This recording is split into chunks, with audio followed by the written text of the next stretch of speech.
welcome back. We are very excited to introduce our next set of speakers who are also offering their insights into their Who Am I leadership journeys.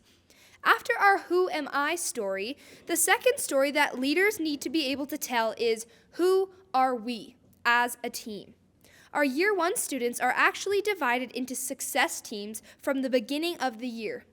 Teams are made up of students from different schools across the entire division, and they are tasked with creating a shared identity based on shared values.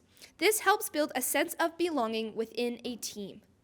In Year 2, the entire year becomes about defining the group as a collective team.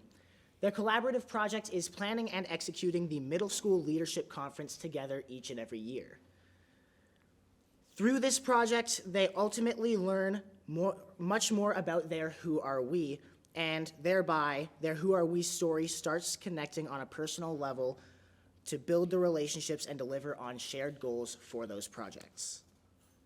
So, coming up, we have Chloe from Bow Valley High School, Connor from Bow Valley High School, Sienna from George McDougall, Zenab from Bow Valley High, and Hannah from Bow Valley High as well. And then we will have Owen from our Year 2 cohort who's going to be sharing about their t-shirt fundraiser. So welcome, Chloe.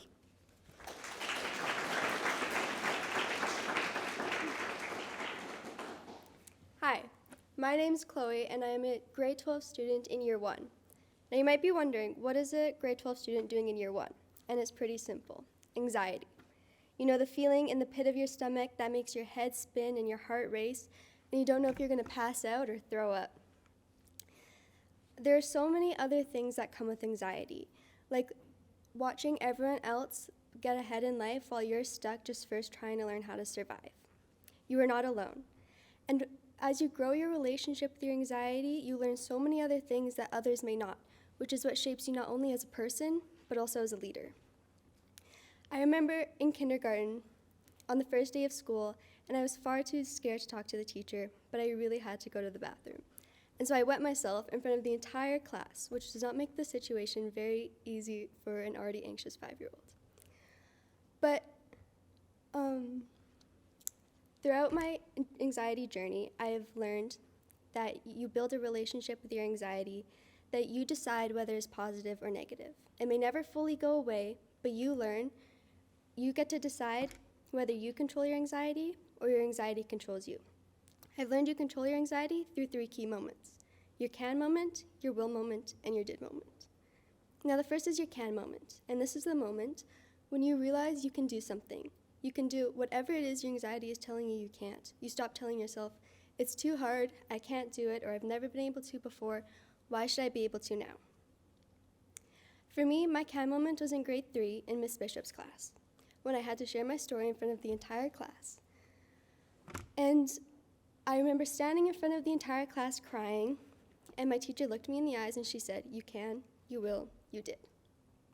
And that moment really stuck with me and got me through a lot of other really hard times. So what did I do? Well, I went down and put my head down and I cried.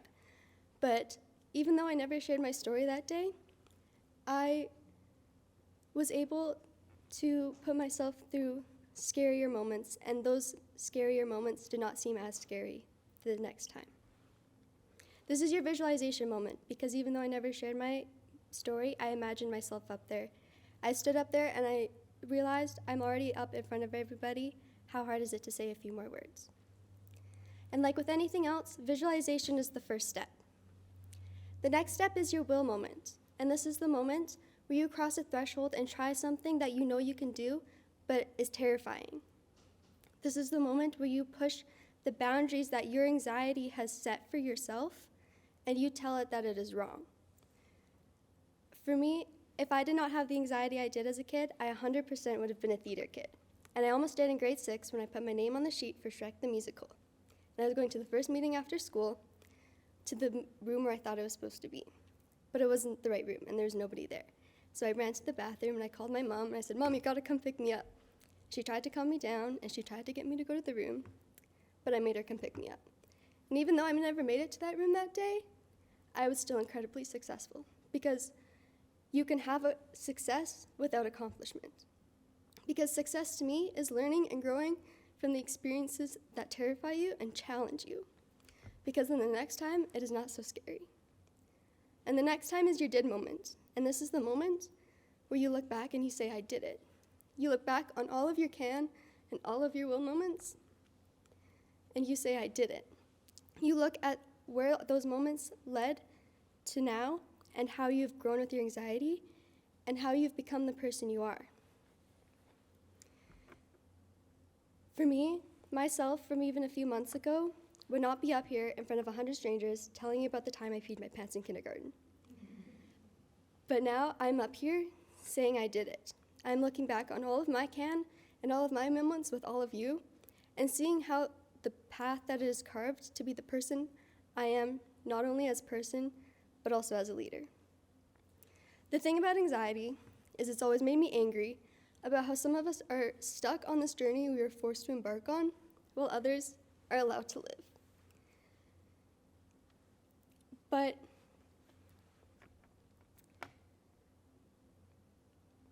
now, when you change your perspective, you realize that the relationship you build with your anxiety teaches you things that others do not learn, and it is what shapes us as people and as leaders.